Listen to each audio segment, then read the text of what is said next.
Hello watch enthusiasts! Now today I'd like to produce the second instalment of my series speaking about the releases at SIHH 2019.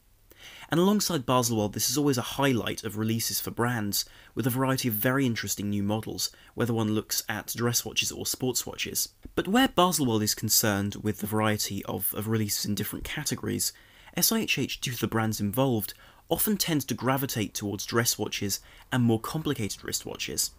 And so today I'd like to speak about this series of watches released, and I really have been spoilt for choice where speaking about these pieces has been concerned, and so I've tried to stick to entirely new models, or pieces with really very new spins on current collections, and avoided simply watches with new dials or new cases. And so this includes really everything from extremely complicated pieces from Jaeger-LeCoultre, for example, and as well as some models which are more controversial, such as the new Audemars Piguet Code 1159, which I have extremely mixed views about, and which has caused a great deal of a stir on social media, and also in terms of people simply discussing it. Now I would like to point out before I begin this video, there won't be a video this coming Wednesday, as a result of producing this extra video for the weekend, in order to coincide with SIHH. However, general service of 2 videos a week will resume next Sunday. And for those who haven't already, do take a look at my Instagram account for the channel, under the same name as the channel of Armand the Watch Guy, where I post videos and photographs of watches, including the various intros I've produced for my watch reviews, with everything from the X15 inspired Speedmaster review to a variety of other marine reviews, and also a number of other interesting elements which you wouldn't see normally on the channel. Now the first watch I'd like to speak about is a new model from Baume Mercier, and this piece renews their Perpetual calendar in their line and represents something of a new departure for the brand, because this is the first complicated version of Baume Mercier's new in-house movement from the Baumatic range.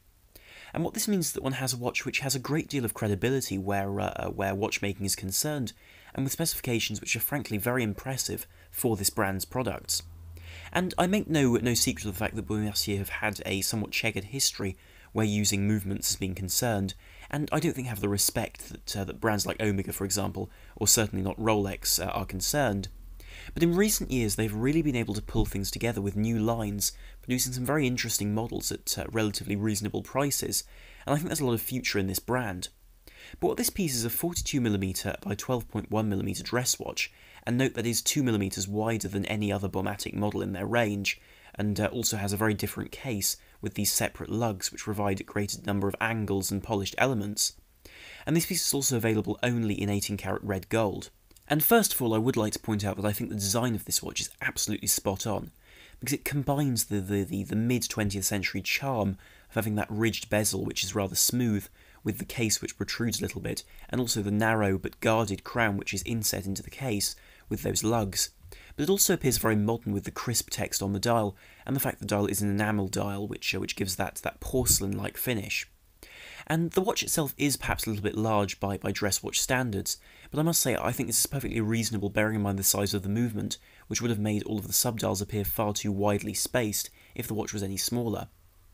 And the watch itself features a display which is extremely legible with these golden hands, in addition to matching indices which have been shrunk somewhat to fit the dial, but still appear very much to be in balance.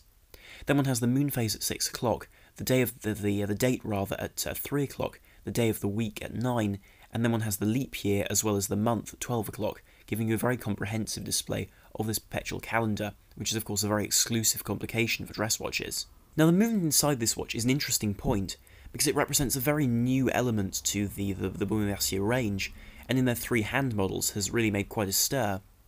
And this is a movement which is proprietary to Baume Mercier, and it's the BM13-1975 AC-1. And whilst that's not a catchy name, it's a very impressive movement from a specifications standpoint. And the origins of the movement are interesting, because in the same way as Omega movements of the modern line are developed by the Swatch Group in collaboration with Omega, the Richemont Group has done a similar thing with Baume Mercier in this case by using the Horloger Vallefleurier, which also develops movements for Panerai, for example, notably the movements in their new 42mm submersibles, for Baume Mercier specifically. And so this watch runs at 4 Hz and has a 5-day power reserve, that's 120 hours, and also has a 1500 Gauss rating for anti-magnetism, which is a very, very high rating and higher than a Rolex Milgauss, which only runs to 1000 as per the name. However, this has an exhibition case back giving you a wonderful view into the movement, And this is provided because Richemont have used the first silicon hairspring in their range in this watch, and so one is able to have this high anti-magnetism, in addition to the complications of a perpetual calendar and of course a moon phase. And no price has been released for this watch as of yet, but I think it's a very, very interesting new direction for Mercier, and really does provide a great deal of hope for this brand. Now the second pieces I'd like to speak about, and in fact ones which I've been asked to speak about quite a lot, and which I'm glad to be able to finally give a word for, is the new range from Audemars Piguet, which comes in the form of the Code 1159. And the main emphasis in this review will very much be on the automatic three-hand model and the chronograph, because I feel these are going to be the most popular amongst buyers, whilst models such as the perpetual calendar, the tourbillon, also the openwork tourbillon, the super sonnerie, with their 69,000 to 295,000 Swiss franc prices, are simply beyond the reach of even luxurious buyers, just because it is such a large amount of money. And so I feel, bearing in mind the sales, I will emphasise the points about the three-hand and the chronograph. I would like to speak about the full range first of all, and just explain what these are really. Because these watches have been developed by Audemars Piguet as a new line in the collection, and they also showcase some new movements from the brand, which incidentally have been included in the new 15500 reference Royal Oak, and so do mark the future for Audemars Piguet anyway. But these pieces represent a departure from the Royal Oak, and a sort of an attempt from Audemars Piguet to create a new line which will become just as iconic as the Royal Oak. And I feel this is objectively an extremely good idea, because it is always a bad idea to put all of one's eggs in one basket, even if it is such a brilliant design as the Royal Oak. And with these watches, I must admit I was interested to see the response from people to them, because I think a lot of people were immediately extremely negative about their design, and I can certainly understand that these designs are difficult to stomach, really, bearing in mind what we're used to from Audemars Piguet. But I must say, bearing in mind the way they're designed and the details, I think it's worth giving these watches a second look. Now, to give a few basic general specifications which are shared across the range, before talking about what I like and what I don't like about these watches, they are all 41mm and have this very distinctive form, with brushed and polished elements with polished bevels, as you can see around the case, this cog-shaped crown, and also a very peculiar form of crystal, which is almost cylindrical in shape, and so one has a dip in the centre of the crystal with raised edges, which creates a rather interesting form, and I think is a certain selling point to the watch as being something which is unique. But they're all 41mm in diameter, and have this peculiar lug design which is reminiscent of a Patek Philippe 5208, because one has this hollowed out area, and then one has screwed elements on the lugs to hold the strap in place. And these watches only come in gold, be it white gold or rose gold, and then one also has this faceted side to the mid-case, which allows the watch to take on a Royal Oak-esque profile, although one does have to note that the upper bezel and the back of the watch are both round. And the first frustration I have with this watch, and certainly there aren't that many frustrations with this watch, because I am a supporter of this design, I think it's a good departure for AP, is the naming. Because they've called it the Code 1159, which is, with the best will in the world, a very, very naff name when considering the origins of the name. Now they say that it's actually an acronym for challenge, to challenge the limits of craftsmanship, own, to own the roots and legacy of the brand, to dare to follow firm convictions, to evolve, i.e. to never stand still, and then 11:59, which is the last minute before a new day,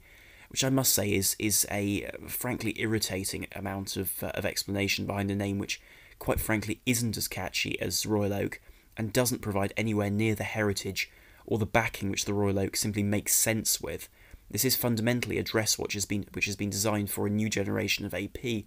and frankly calling it the last minute of the last day is not particularly wise, because that would imply this is something which is already outdated, and so I feel the branding behind this watch is misguided.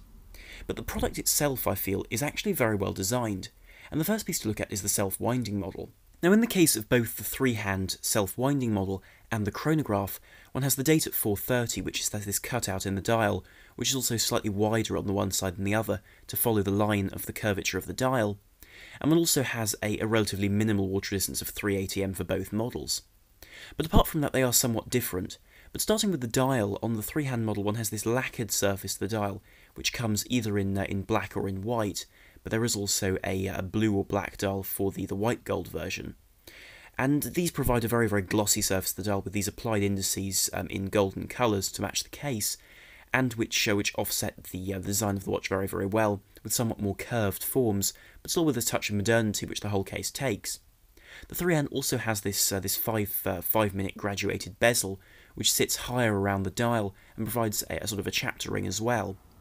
And the dial itself is rather simple in terms of its design and relatively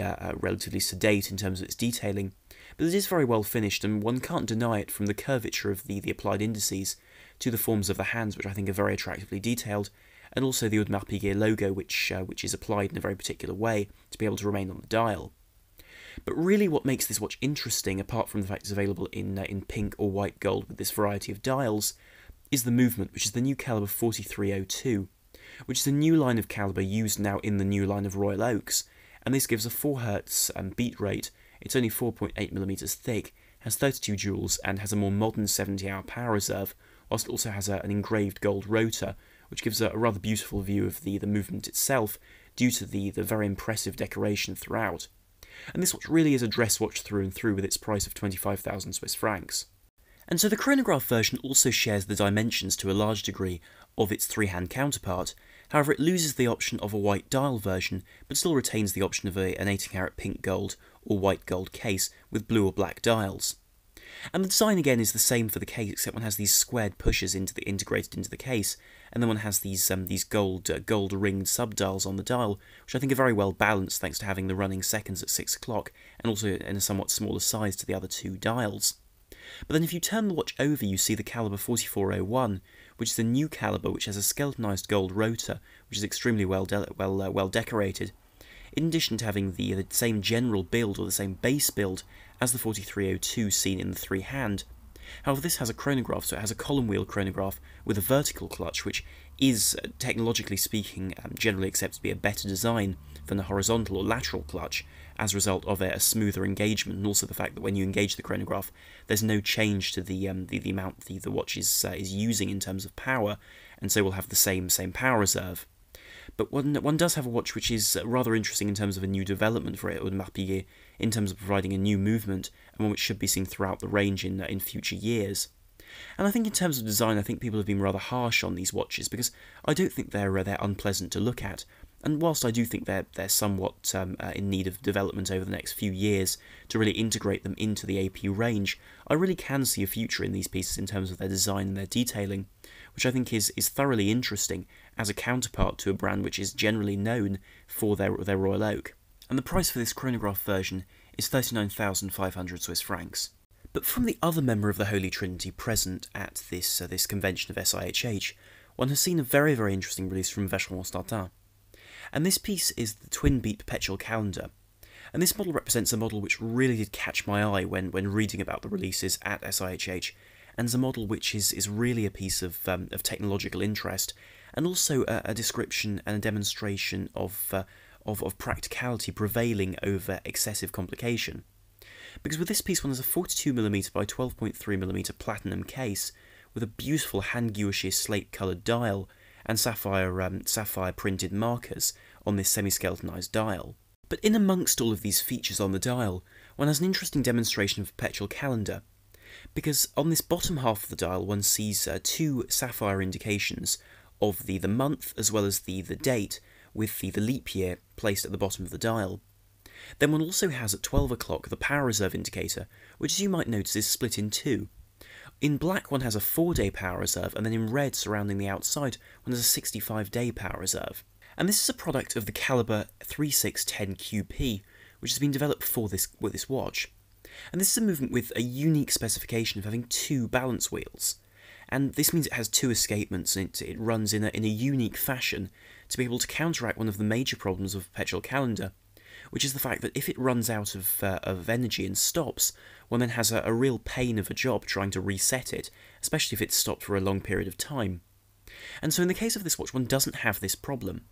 And this is because this timepiece is given an extremely long power reserve by being able to run 2 different balance wheels at different frequencies. And so during normal wear it runs at 5 Hz, which is the standard high beat rate of, for example, a Zenith El Primero, and this means one has very high accuracy, and the watch runs for 4 days.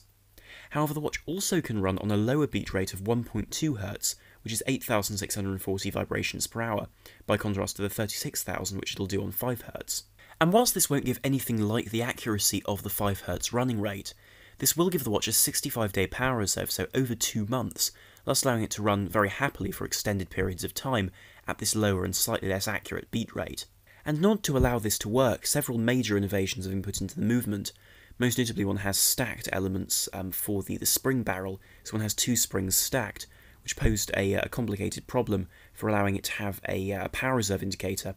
But also one has to look at the date change, which is 4 times more efficient than it would normally be in this watch, in order to extend this power reserve even further. And so with its 64 jewels and its truly phenomenally beautiful movement and its technology, this watch is $199,000, but is undoubtedly a remarkable demonstration of technological prowess. Now, another piece which has caught my interest, from the perspective of a very different type of wristwatch, is the Ulysse Nardin Freak X. And this represents an interesting new model in the Freak range, which at this point has been going on for quite a while. And this is a 43mm watch, and so is on the smaller side of the range, which has more conventional parts than the standard models, and more conventional parts than you would expect. So notably this watch is operated via a crown, not via the bezel, and represents a sort of a balance between what one might expect on the Freak Vision and something more conventional. Because one sees a smaller size, as I've said, but one sees a variety of materials in this 43mm size, from titanium to PVD-coated titanium to rose gold, as well as matte carbonium, which gives this rather impressive carbon texture to the case, and makes it this very different composite material to a normal metal. And of course the display on the front of the watch is pretty all-consuming when seeing the timepiece, with a circular grain brushing running around the inside of that dial, which is very multifaceted and very deep in terms of its detailing, with a raised level for the markings, as well as some of the mountings for that central mechanism, with Ulysse Nardin on it as well, and this comes in either in blue or black depending upon the model. But of course one has the characteristic display of the balance wheel, as well as these 2 bridges in the centre of the dial which represent the hands. And these of course are very typical of this Freak range. However, in this case they are operated via the crown, but still retain some key characteristics. And so one sees notable elements such as the fact that one sees micro blades, which stabilise the balance wheel, which again are carried over from other elements of the range, and one sees these oversized bridges for the hands. And the watch is powered by the calibre UN-230, which only shows the hours and the minutes, and has a 72-hour power reserve, is automatic, and also has this, of course, this Freak complication with that balance wheel placed on top of itself over the dial, which creates this very interesting appearance. And it runs at 3 Hz, which is slightly lower, but bearing in mind it has no second hand, I can't see any problem to this, and of course has that silicon balance wheel with nickel weights, and of course those fins on the wheel, which allows them greater stability. And the price for this watch will be $21,000 to $30,000, depending upon which version you go for, whether it's the titanium version at the bottom end, or the gold version at the top. Now this year, our Lange Söhne had an interesting set of releases, although none of them had quite the same impact as last year's triple split, although I can understand the amount of development and care taken to prepare one of those watches would take a lot more than a year to prepare, and so unsurprisingly one wouldn't have quite the same level of development this year. But certainly the pieces they have released have shown some interesting developments, with new case designs, some new dial colours. But the one piece which has jumped out rather alongside the new Zeitwerk date is the Lange 1 25th anniversary, because this celebrates the 25th anniversary, as per the name, of the Lange 1, which represents really the backbone of their range since its creation. And this has been a model which really defined the aesthetic of Lange, and has provided something of an icon for the brand, and it is incredible the brand has been able to rise to such fame in a relatively short period of time by comparison to other brands on the market, which have had a greater consecutive number of years in production. But this piece is a 38.5mm by 10.7mm white gold model, with a beautiful solid silver dial, which has a mix of matted effects and sunburst effects, which are incredibly subtle and, as is typical of Lange Söhne, they have a subtlety and a delicacy to them, which really is wonderful, and I think suits the asymmetrical but oh so perfect arrangement of the Lange 1's dial. And naturally this watch has the characteristics that make the Lange 1 such a remarkable piece, with the large date, the offset dial for the hours and the minutes, as well as having the small seconds placed at an angle to the rest of the dial, and of course the power reserve indicator on the 3 o'clock position as well, next to the crown. And beating inside this watch, one has the Lange 121.1, which is a manually wound movement with a 72-hour power reserve that runs at 3 Hz with 43 joules.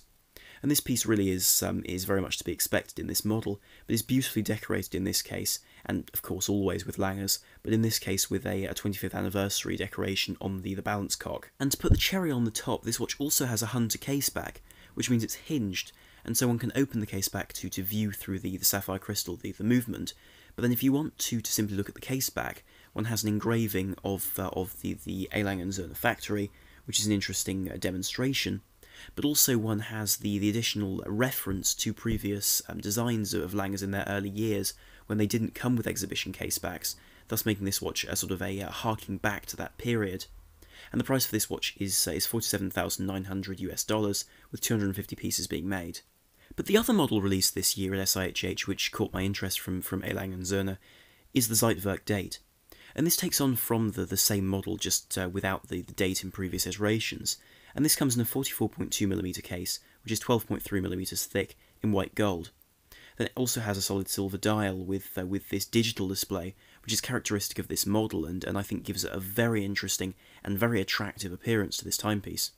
Of course, one has fantastic symmetry with this watch, as a result of having the power reserve indicator of 72 hours on this particular model at 12 o'clock, in addition to the rather large small seconds at 6 o'clock, which is all attached to the surface of the dial, giving a series of different layers and finishes, which creates a very interesting appearance. But of course now one has this very intriguing display of the date, whereby the cutout, which is each day or day in the month, is filled with red on the correct day by moving parts behind it, creating a unique way of displaying the date, and a very interesting alternative to the pointer date concept. But as with all Lange's, the movement really is the beauty of this watch, with the caliber L043.8, a 72-hour power reserve manual movement with 70 joules, which also has the interesting addition of a constant force escapement, meaning that it's able to maintain the same impulse, irrespective of how wound up the spring is, which is an interesting concept and something very useful for watches in this high horology bracket. And of course it's beautifully decorated and has the characteristic engraved balance cock, but it's a very interesting addition to the Lange range, and I think one which will undoubtedly sell well, even though it has such a high price of $96,700. Now this following piece is a model which I was extremely keen to feature in this video, because I think it is just such a glorious piece of watchmaking, and something truly unique from a brand which is truly unique. And this is the FP Journe Tourbillon Souverain Vertical. And this replaces previous versions of their Tourbillon Souverain with a new technology and a new design which, when you think about it, seems extremely obvious. But nonetheless, it's an incredibly different way of approaching the concept of a tourbillon, and one which makes perfect sense from a practical perspective. Because this watch is a 42mm by 13.6mm thick watch, which is, as some people have pointed out, uncharacteristically thick for an FP Journe, although having looked at the movement and the functionality that adds, again the conclusion which has commonly been reached is a very reasonable sort of change to the approach with this watch. And the front of this watch is immediately extremely striking, because one sees the base plate of the movement in 18 karat gold, and so one sees this glorious pink colour to it, onto which the dials are attached. And the dials are a single piece of this enamel, which as you can see comes off in this crisp porcelain white, with this printing over the top in typical FP Journe styles of printing, with those FP Journe hands which taper to a point. And whether you go for the watch in platinum or in rose gold, you still get that 18 karat gold movement, which gives such a beautiful view into the watch. And of course the power reserve indicator of this watch, which goes up to 80 hours, is placed above the dial, or rather at the top of the dial,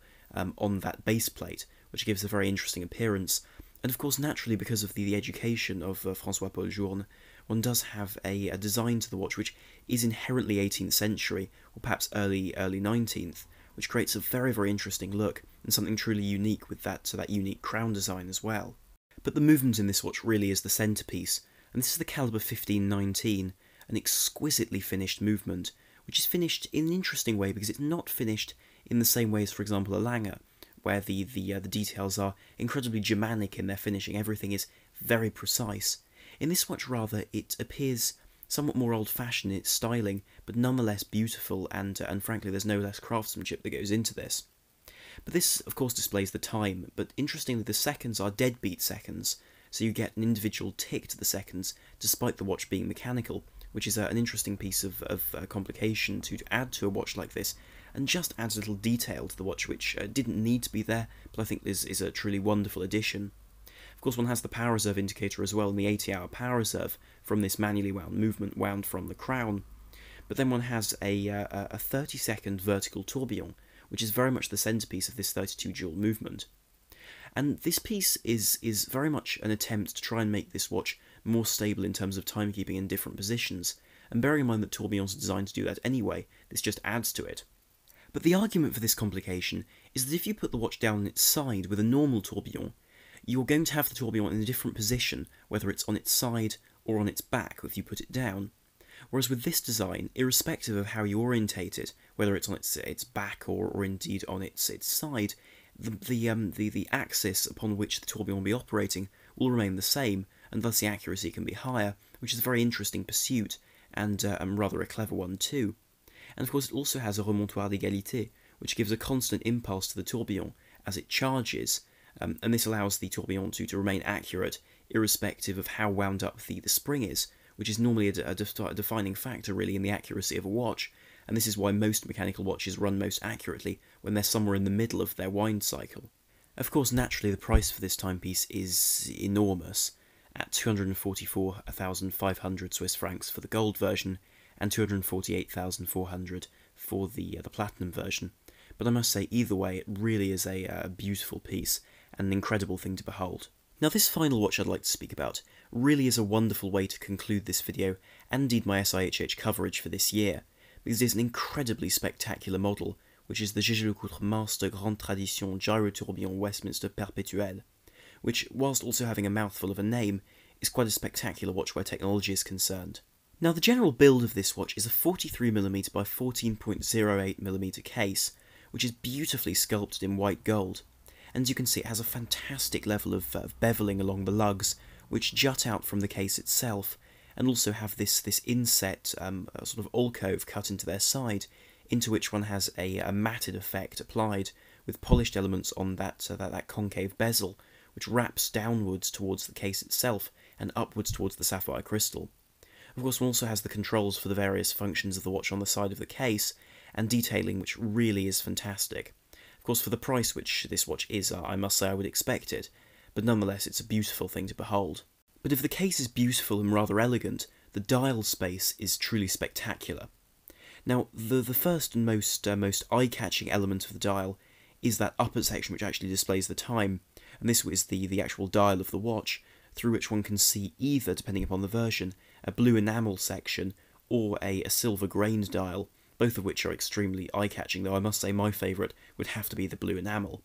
And then around that one can see the pointer date, and then one sees windows surrounding it to operate the perpetual calendar this watch has. And interestingly, this watch runs a perpetual calendar which works both ways, which is something which is rare to see in a perpetual calendar and incredibly useful. Because with a lot of perpetual calendars, one has the problem where if one overshoots the date that one wants, it in some cases has to go back to the company to be serviced, or you have to wait for the watch to stop and then let the actual time catch up. Both things are frankly tiresome when one spends this sort of money on a watch, and so it's marvellous to see a watch where you can run the calendar backwards in order to be able to find the date again. But really this leads me on to the most interesting element of this watch, which is of course the movement, and this is the JLC 184, an incredible movement for a wristwatch, especially for a wristwatch which is genuinely wearable in terms of its sizing and its form. Now to start off with, the watch has a 52-hour power reserve and is manually wound, and it runs at 4 Hz, but to be perfectly honest, that's where the standard elements end. Because this piece features, of course, that two-way perpetual calendar, which in its own right is an incredible feature, but then also features a jumping date and a minute repeater. But of course this is no normal minute repeater, because through its system of gongs, it's able to play the Westminster chime, which is an interesting development for a minute repeater of this type, and does show real mechanical mastery, which of course one always knew was the case from JLC, but it's just interesting to see in this demonstration, this tour de force, where watchmaking is concerned. But of course there is one other element on the dial which is impossible to ignore, and that's the Gyro Tourbillon placed at 6 o'clock. And this is a multi-axis tourbillon, so it's able to rotate on several axes in order to remain even less stationary than a normal tourbillon's intention of moving the balance and the escapement in order to increase accuracy. And then just to add to this, it uses a constant force mechanism to be able to keep the impulse to the tourbillon constant and thus increase accuracy even further. Now 18 pieces of this watch are going to be made, being priced at the incredible price of €800,000. And I must say, whilst this is an incredibly high price for a watch, the craftsmanship and the finishing of these watches where engineering is concerned, whether one looks at the front or the back of the movement, or really any component of this watch, the level of technological mastery and craftsmanship is incredible. Anyway though, I'll conclude the video there, but do tell me in the comments down below what you thought of my choices, and also what else you might have selected to put in the video, because there was just so much released this year. It's always what it always is, and indeed in this case, it was particularly difficult to choose the models to go into this video. And if you did enjoy the video, then do please like, share and subscribe to help the channel, and also to be able to watch more videos and content here in the future. So thank you very much for watching. This is Owen the Watch Guy, out.